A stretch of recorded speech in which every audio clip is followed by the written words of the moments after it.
What's up, everybody? Yes, indeed, OG is back, man. Real quick, man, I'm gonna elaborate on Dub's video from yesterday. He spoke on the about the prison, the belly of the beast, baby. So I'm gonna break it down to when I was doing time. It's a little bit different, but not much because obviously we fall underneath the same umbrella, and yeah, I'm gonna touch on that. But before I go and do that, remember to hit the like and subscribe button, put your notification bell on all, and share this channel, man. Let's get this channel to go. Remember, it is a fitness channel, and I always start off my channel talking about fitness. So today I'm going to touch a little bit about losing weight. But remember, email me at highpowerfitness@yahoo.com or send me a DM on my Instagram, high_power_fitness_, and I will get you to becoming that best version of yourself, people. But anyways, let's discuss a little bit about losing weight, man. Okay, to lose weight, you must lower your insulin, which means you must reduce carb intake. If you're on a low carb diet, your body can use both food and body fat for energy. This eliminates hunger and cravings between meals. Fat provides more than double the energy than glucose does, people. So remember, lowering your carbs, lowering your calories increases hunger and cravings. Not lowering your carbs, lowering your calories does. So bring your insulin levels down.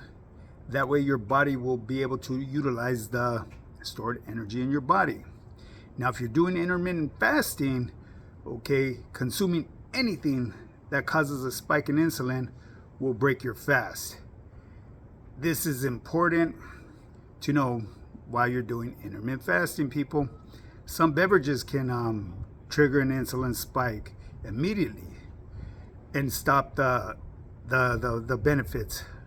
Okay, keep in mind that consuming something that's 100% fat will not break your fast. It will not break your fast. Protein will break your fast because it causes insulin spikes, people. Definitely carbs. That's a no-no. So if you're doing intermittent fasting and you're trying to bring your insulin levels down, you need to avoid carbs. At least the starchy carbs. If you're going to incorporate carbs, I would recommend getting them through, leafy greens and veggies. Trace carbs, those are all good. So if your goal is to lose weight, people, and lose fat while fasting, one other thing I do recommend is do not add any extra fat to your nutrition. And the reason I say this is because you may not have a high metabolism. So whatever protein you're eating, I guarantee if it's natural, animal protein, you're going to have fats in there. So that fat alone in itself should be sufficient. And do not go for the high protein ones, because the high protein ones are usually, they create insulin spikes, and they will, how should I say, you will have very minimum fat on them, but it will create insulin spikes. So you just want to go with the fattier fats. So basically, grass-fed and the one that's higher in fat and not so rich in protein. Okay, that's the key thing for intermittent fasting, people. I just wanted to put you guys up on a little game, man, because a lot of people, they tend to do that intermittent fasting and they go and fuck it off because they figure, oh, we could have this, we could have pre-workouts and pre-workouts. Oh my God, that's terrible for you, especially if you're trying to accomplish autophagy. That will really throw you out the game.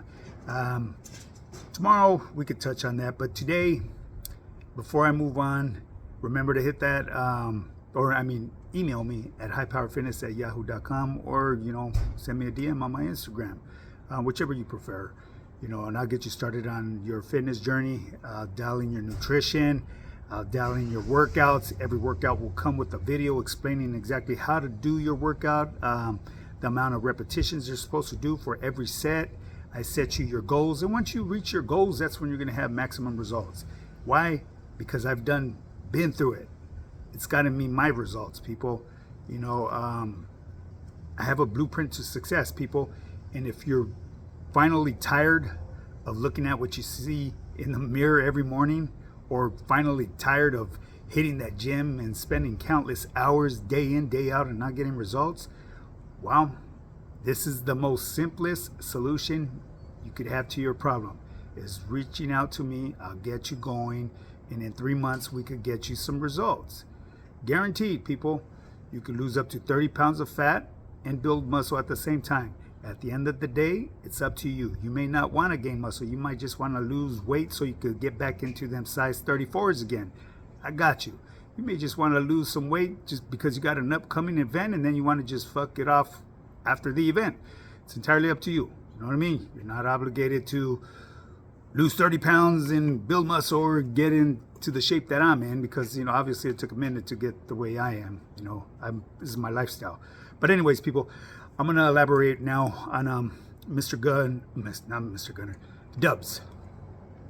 Dubs spoke about the pintas and the way, you know, the semi, not so much the politics, it's the rules and reglas. You know, there's always two sets of reglas, and that's absolutely correct. I have to agree with him 100%. There's the CDC's reglas, and, you know, there's reglas within the homies that actually, how should I say, the ones that run that place. Because you got to keep in mind, a lot of people get a misconception of thinking that the guards run the prison. No, they're just there to hold the peace. All the inmates and what goes on behind them walls, those are the people that run the institution. So their reglas are the ones that you want to abide by, because their reglas come with serious repercussions if you violate them.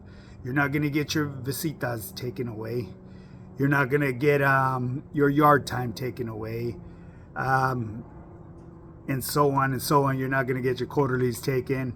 You may get your motherfucking wind taken, is what's going to happen. So anyways, but yeah, I remember, I'm going to bring you back to when I was doing time, about the camaraderie.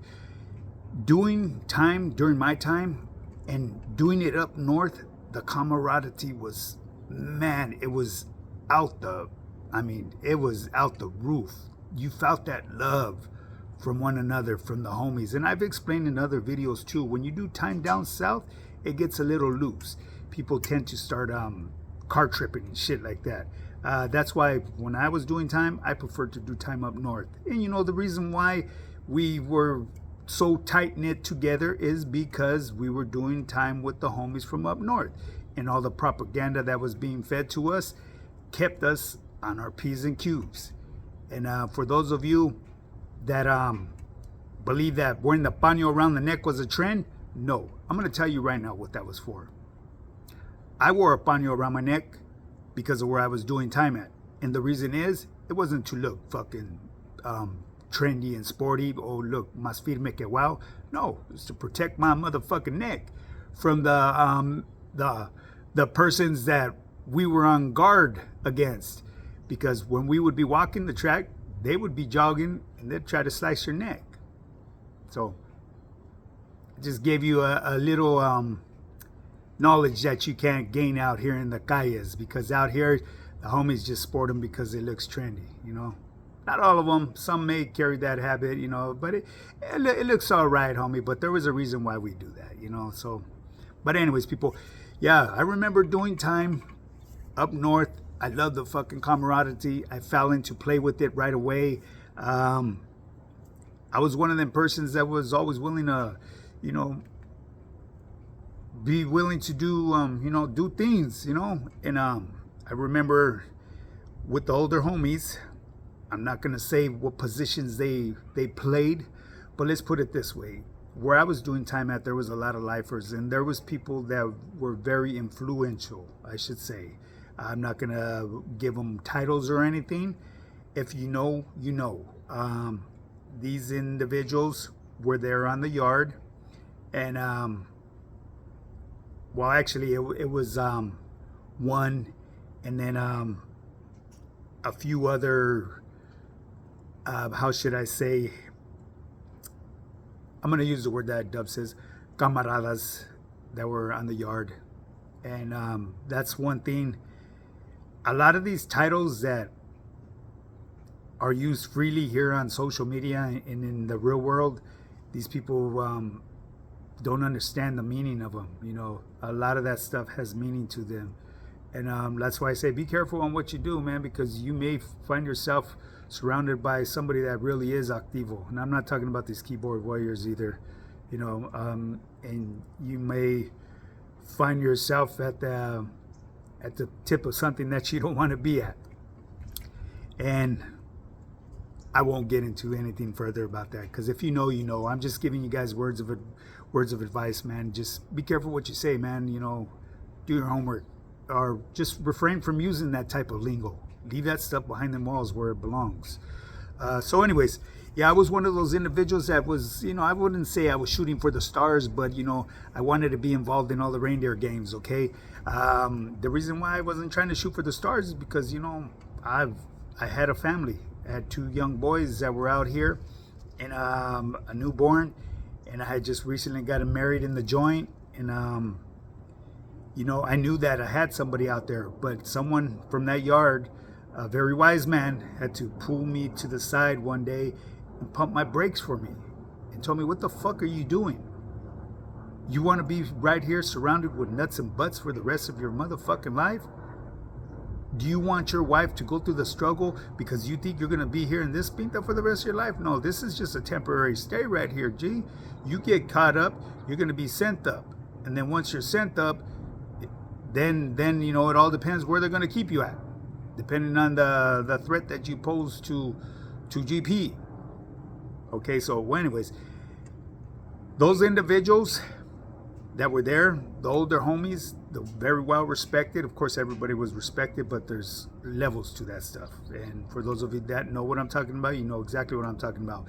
They took the time to give us younger generations clecha, because a lot of us went in there like machicas, you know, especially coming out of LA County Jail. You leave a war zone and you're expected to hit another war zone. The war zone is just different though now. It's with our own gente and the propaganda that was being fed on the yard. And, you know, how should I say, the struggle for real estate. So, you know, but anyways, the professionalism that Dubs carries, I could tell you right now, is authentic. And the professionalism that I see in Mr. Dubs was the same professionalism that was approached to me to make me pump my brakes. And Dubs is exactly what he says. He's a productive citizen. He's a father in whatever roles he plays out here. He was just a person that lived there in another world. He abided by the rules, the rules that we needed to follow underneath our umbrella. As far as myself, I've always followed the rules, whether I liked it or not. I would never go against the grain. As far as myself, I'm nobody. I'm just me. You already know where I come from. I'm not going to say it. For those of you that know, you know. I come from where you get your hand shook and your money took, baby. But anyways, people, you know, OG likes to ramble on about this shit. Yeah, so I was nobody there. And I was blessed to be laced up by individuals that were very professional and very well respected. I had the honor to bust spreads with them, because during my time, there was wise men walking the yards and very influential individuals walking the yards. So it was an honor to be amongst them. And I guaranteed the mischief that was going on, you know, maybe a decade ago, definitely wasn't going on during my time. It was always tight knit. And I could say for Chino prison, when I was in Chino and when I went through Prom Hall, the yards there were tight. And the reason is, you guys already know. It's a very touchy situation, but yes, the camaraderie was real, and I seen it a little bit different when I was doing time up north, because obviously we needed everybody to have our back. But at the end of the day, self-preservation was a must. If you had to go, or you were gonna go. If you violated and created chaos, unnecessary chaos, there would be the discipline. And guaranteed, it's going to be someone close to you. I'm going to take you back to a situation when I was in Calapatria. One of my hometown, a person from my hometown had to be disciplined because my homeboy was bullying, and it wasn't tolerated. And it is what it is. I love my homeboy to death. I always will. And the reason why I volunteered for that is because, like I've told you in the past, doing time down south, we were on yards with people that were, you know, enemies with us in the calles. For someone from the calles to volunteer to do a service that I had to do, well, I didn't have to do, I volunteered, could have tried to have taken the win from my homeboy. And I wasn't about to let that happen. That's my homeboy. If anyone's going to discipline him, it's going to be me. And, you know, obviously, another individual that asked me to assist him, turned out he rolled it up for whatever reason. It's none of anybody's fucking business. If you know, you know. I won't get into that. There's people out there that know. You could go back and do the research, whatever you want to do. It is what it is. I love my homeboy to death, and shit happens. I wouldn't have had it any other way. But anyways, people, with that being said, man, I know I went rambling on because that's what I do, people. And like I said, much love and respect to everybody out there in this struggle and getting that bag. Do your thing. Ignore the crazy comments, because I get crazy comments too, man. It's just like, well, they're gonna comment about, man, you're piggybacking again off of Gunner and Dubs, get whoop-de-whoop-de-whoop. Damn right I am. Shit, it's helping me get my bag, baby. Keep it real, 100%. But anyways, people, if you want to get started in your fitness journey on becoming that best version of yourself and get results like OG right here, you already know, man. Shoot me that DM or email me at highpoweredfitness@yahoo.com. Ain't nothing to it but to do it, baby. Now get up and get yours. Let's do this.